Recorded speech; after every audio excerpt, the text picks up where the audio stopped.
What's up, guys? Welcome to gwhisky. I'm Jeff. This is a channel where I offer my thoughts and opinions on a specific whiskey, and if you stick around to the end, I'll be giving it a score as well. If that sounds interesting, hit subscribe down below. And with that out of the way, let's jump into our review. Today we're looking at a Kilchoman. I've got the 2023 Cognac Cask Matured. It's interesting. Stick around.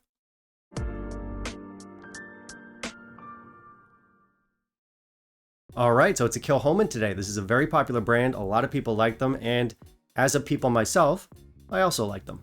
I'm a big fan of their peat. I think they're very unique. They're very atypical for an Islay distillery. Very farmy, very ashy, a very richly peated distillate. There's nothing quite like them. This is one of their annual special releases. It came out last year in 2023. This one is the Cognac Cask Matured. And this is one that I've been interested in trying since it came out, but I admit I've been kind of sitting on it. But I have a friend who picked it up not long ago. He tried it, he liked it, he suggested I give it a go, and that was pretty much all the convincing I needed. I love Kilchoman, I love brandy, so I pulled the trigger. So, what do we need to know about this stuff? Well, it's been matured in cognac casks, if the name Cognac Cask Matured hadn't given it away. I know, you're glad I'm here. More specifically, cognac casks sourced from Tonnerie Bossuet. Aucune idée. And this is a cognac cask maturation, as in full maturation. It's not a finish. It's been matured in 32 barrique cognac casks. So not a typical whiskey in terms of production, but it could be a very good one. What else? 15,100 bottles of this stuff made, and our whiskey should be a minimum of 6 years old. And I think that's pretty much everything I know about this stuff. I am eager to jump in, so let's not waste any more time. Let's jump into our review. In the meantime, if you'll kindly leave a like down below, that would be greatly appreciated. We have good specs here, full 50% ABV, as always with Kilchoman, non-chill filtered, natural color. So for our presentation, I kind of like this look. I definitely don't think the mustard yellow is as handsome as some of their other bottlings, but I don't know, it's fine. Typical labels, typical stout bottle. We'll give it 3.5 out of 5. It does say non-chill filtered, it says natural color, it gives us the year of release, it gives us the number of bottles, we get some tasting notes on the back. So it's pretty straightforward, but it does give us all of the essential information, so we're good. On the nose, this is ashy and earthy, so typical Kilchoman peat, just how I like it. This is very gingery, and we get a surprising amount of fruits behind all that. So I get stuff like lemons, grilled pineapple, banana, tart green apples, apricots. This is also slightly herbaceous, so we get eucalyptus, aloe. Hello. There's also a salty lemony note here that would almost feel at home in a Kalila expression. Maybe not quite as maritime, but it is kind of in that direction.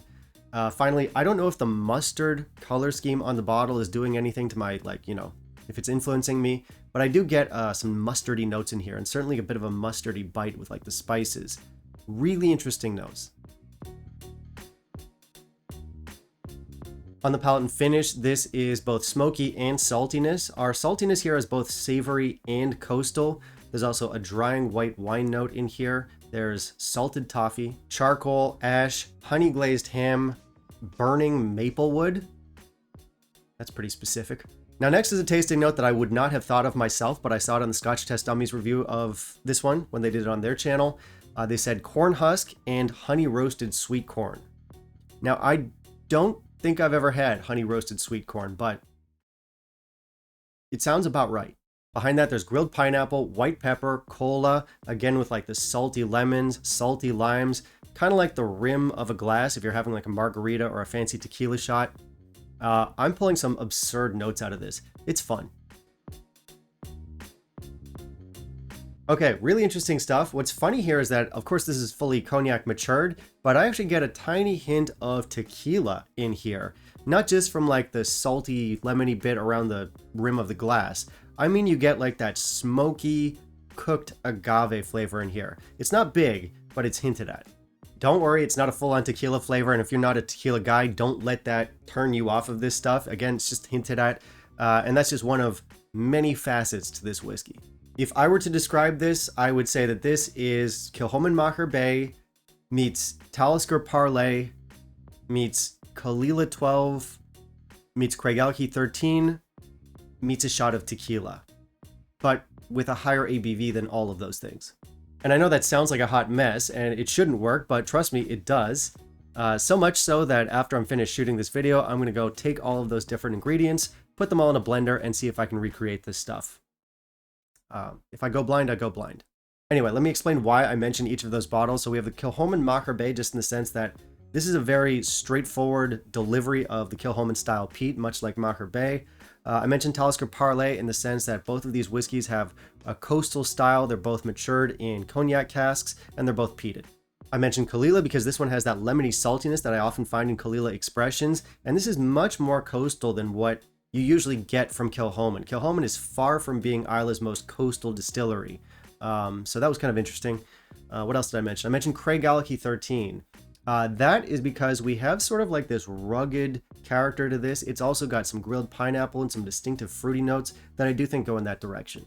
And I already talked about the tequila thing. Don't worry about the tequila thing. The point is, this stuff is an amalgamation of a lot of flavors, and the flavors themselves, if you pick them apart individually, aren't anything new, but I've never seen them combined like this, and certainly not this effectively.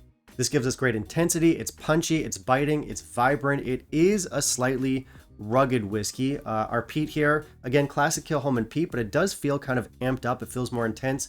Certainly more intense than what you would get, for example, in the sherried expressions. Sherry cask influences can often smooth over the rougher edges of peated whiskeys.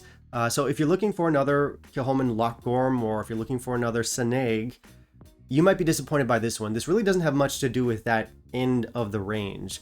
In fact, the cognac casks here have done very little to soften the Kilchoman bite, which I like. Now, I don't think this stuff is going to be for everyone. It's one of those whiskeys, if you can't tell already, that I am going to recommend, but I'm going to recommend it knowing that there is a good chunk of you out there that probably won't get along with this. And listen, we all have our own biases. This is a whiskey that I would love. I love Kilchoman. I love challenging whiskeys.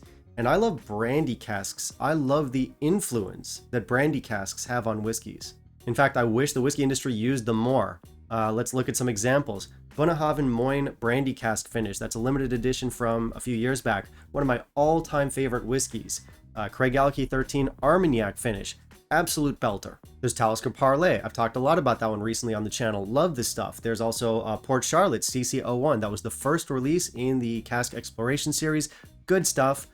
I love brandy casks. Big fan of their work. And those brandy casks, or more specifically those cognac casks, have continued to work their magic in this expression. As I said, there's a lot to pull apart in this one. It is an atypical whiskey, an atypical Kilchoman with a lot of stuff going on.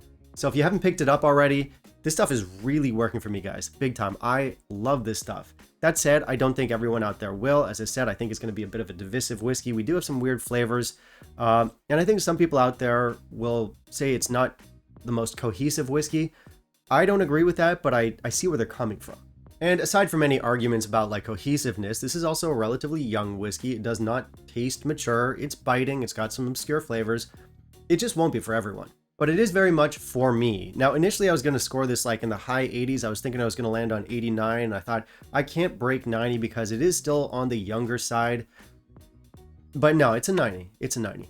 This is punchy. It's intense. It's complex. All the typical adjectives. But beyond all that, it's delicious, it's vibrant, it's full of life, and it's full of character. This is a beautiful whiskey.